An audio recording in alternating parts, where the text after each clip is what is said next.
Hey guys, what is up? It is me, Pagey, here once again with another video on Superman and Lois, but I guess just DC TV as a whole. So as most of us should know by now, Superman and Lois was of course renewed for Season 4. That was done, a while ago. But recently it was also announced that Season 4 would also be its final season, which I don't think came as a ridiculous surprise to most people at the very least. It just felt like, the right time considering what was happening at the CW, but also at DC with the upcoming James Gunn-led DC Studios universe, or new DC universe, whichever way you want to put it, which will span across both film and TV mainly. But with the end of Superman and Lois after Season 4 Episode 10 does wrap up, that also wraps up DC's 20 plus year run in a row on the CW. Smallville started back in 2001, wrapped up in 2011, with Arrow continuing the streak the next year in 2012 when that premiered, and now we're here in 2023 going on 2024. So yeah, it's a pretty long streak that's about to be broken. So with that streak of 20 plus years about to be broken, many are wondering whether that will be acknowledged with some familiar faces showing up in this final season of Superman and Lois. Of course, when a show does do a final season, and especially when they know that it's going to be the final season and they have a decent amount of time to plan and prepare and organize, you do get returning characters showing up to bid farewell for the final time. But Superman and Lois is sort of a show where there hasn't been this revolving door of entries and exits of characters. Most of the characters we've met along the way of any note outside of villains are still on the show, and there was no connecting characters from outside of Diggle, who only appeared briefly in a couple of episodes. So many are wondering whether there could be work done, if you want to put it, to fold in either multiverse characters from the other shows that were on the CW, or just versions from the Earth that Superman and Lois does reside on. Despite the Season 2 finale saying that none existed like that, but then things can always be retconned. I mean, they technically already did that when they revealed that change at the end of Season 2 because it went against things that were said in Season 1, so I don't know, I don't think people would really care if they just retconned it again, if it meant that we got some cool faces showing up. So in this video, I thought I'd go over the top choices or discussions for surprise guest appearances from other shows from the CW DC universe that I have seen from people online, as well as including one of my own, which I'm surprised I didn't see thrown in the mix by a decent amount of people,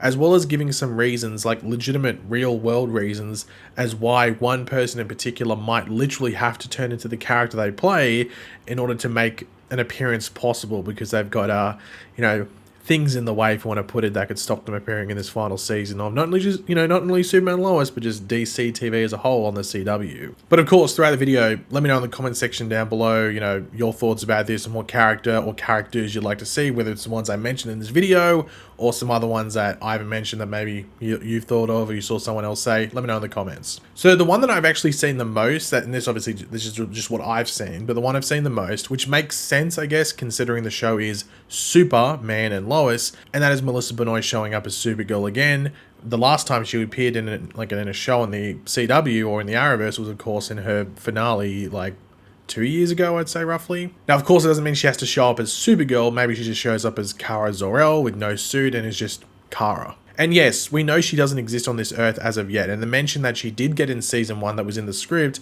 along with a photo of her alongside Clark and Lois at the Kent farm, was deleted from the pilot episode. We know that the photo was the one taken when they were doing Elseworlds, and I think it was posted online, I'm not too sure, but Bitsy Tulloch, who played Lois, had mentioned, hey, there was this photo, and she's mentioned a couple of times, they call her Aunt Kara, I think it is. So yeah, that was all deleted. However, if they wanted to include the character, they could make it that this Kara got trapped and aged up within the Phantom Zone or elsewhere out in space, and now finally has tracked her cousin Kal-El back to Earth, that she was obviously ordered to protect after all these years, and there's a bit of a reunion there. I think that could be a fun thing to do, though I don't know what you could what you could do in a major way in that episode outside of that to make it worth Melissa Benoist showing up for a one episode stint. But it's something you could do that I think fans would like. But I just think it is the one that works the best if you are trying to work it into the show of Superman and Lois, as well as the family side and aspect of the show as well, which is of course quite a large one within the show. Now, the next one is actually Diggle, and the reason is pretty simple. We know he exists on this Earth that Superman and Lois is on because, well, it's pretty simple. We've met him multiple times. And he also was name dropped last season a couple times. Like, we were meant to get him physically, but I guess just, I don't know what happened there. But yeah, he was mentioned a couple of times last season when they mentioned all the stuff around Bruno Mannheim and Intergang and some of the intel that him and Argus might have. So this one works, and you also could tie him maybe into the Lex Luthor side of things, where maybe he has some information that Superman and Lois might not have, or someone else that's interacting with, with them on the show. So that would be an easy way to include him in like a non-forced way, and him actually working into the story. And I think Diggle is easily the easiest character to work into this season, if you're looking for a fun guest appearance from a familiar face to most of the audience. Just the one that works the best, that's pretty much set up without being set up, so it seems like a no-brainer if they really want to do something like that. Now, next up is one that you could easily work in. It's maybe the second easiest after Diggle, and that is the Flash himself. Now, of course, he's a multiversal character who can easily travel the multiverse. Of course, our version from the Flash show now knows of the multiverse again post-Crisis, thanks to Oliver Queen in that episode towards the end of the final season that show had. So there wouldn't be any plot holes or needing to explain if he was to show up as to why he can do this now or why he knows about it. So this isn't a hard one to actually make sense of in the show outside of why is he showing up? Like, why did he come to this specific Earth? And once again, you could just say, oh, he could track it easily or something weird like that. Or maybe they do it like they did on the Supergirl crossover back in the day. He just spits out there. That's just a random Earth that he spits out to. But you might be wondering, okay, well, this sounds pretty cool, but is there an issue around this? If so, what is the issue? Well, some of you might have seen that Grant Gustin himself was cast in a Broadway musical, Water for Elephants, which was a movie. They did a movie of that about a decade ago, roughly. And it does start late February, early March. That's when it starts doing its first performances in New York on Broadway. And it's set through to keep doing performances until September of next year. So I don't know if he does the entire thing. Sometimes the people that do those Broadway plays, they do the entire run. So he's there from February until September doing it.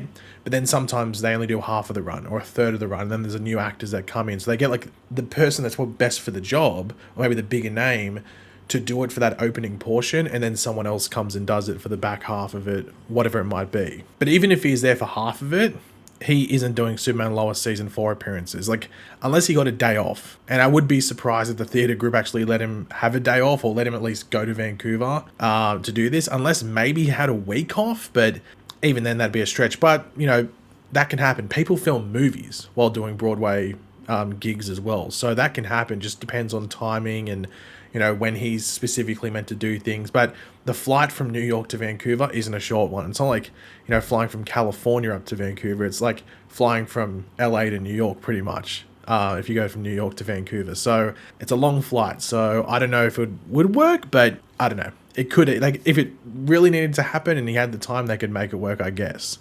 Now, Superman and Lois is set to start filming in early January and finish around the end of April, for filming this last season. I may have already uploaded the video going over that information and some other things for season 4, so there would be some wiggle room there. But if we look at things already in the schedule for actors, Grant has the biggest obstacle to get over if the people behind Superman and Lois were thinking about putting him in season 4. Of course, the showrunner, Todd Helbing, was a showrunner on The Flash in the past. So if he was trying to get an actor, the easiest one that maybe hasn't been on the show yet to get would probably be Grant because of their prior relationship. So maybe watch this space, I guess. I don't know. And the last one I want to bring up, which I haven't seen many people bring up, which I think could be fun if they could maybe legally do it. Maybe I think they'd be able to. I'm not too sure, but that would maybe be having Brandon Routh maybe appear as his Superman that we saw last in Crisis. That would be very cool, and you can maybe do a cool Superman multiverse type thing. But maybe if that isn't possible, like specifically him showing up as Superman, mainly, maybe not being allowed by DC and WB on that side of things, maybe Brandon could show up as this Earth's version of Ray Palmer for an episode. Maybe it's like a different looking version of the Atom, maybe having a bit more of a comic accurate suit. Like, there could be a problem that he is needed for, like science wise, and they go, hey, I know this guy, and they go there. We know that there aren't any like other super powered people. That was said in season 2, but there could easily be someone like Ray Palmer going around as the Atom on this Earth, just a smart guy with a bit of money that can do this stuff. So that could happen, and he could be someone that the government doesn't know of, and maybe some people aligned with Superman might know about that can link the two up. I think that would be pretty fun for an episode. Maybe in that episode, maybe that's where Diggle could also show up as well. Maybe he's the one that links the two up. Like Diggle, maybe has some information there and he knows about Ray Palmer, or maybe they just know each other personally. I don't know, food for thought, I guess. I think that would be pretty cool. But yeah, those are just my quick options there. If I list every single thing, we'd be here for 4 hours because you could just mention a ridiculous amount. But if you have any, thoughts in regards to another character or even the ones that I've mentioned here, let me know in the comments because I'm sure there's a decent option that some of you have that I haven't thought of or at least haven't mentioned in this video. But yeah, thanks for watching, guys. If you have enjoyed the video, it would be awesome if you could drop a like on to show support. As I said, let me know in the comment section down below if you have any different things, but also just let me know your opinions on my opinions here. Do you agree with me? Do you disagree with me? I don't know. Let me know if I'm an idiot. Let me know if I'm an idiot. I'm not too sure. And yeah, if you're new to the channel, make sure to subscribe, and I'll catch you guys later. Goodbye.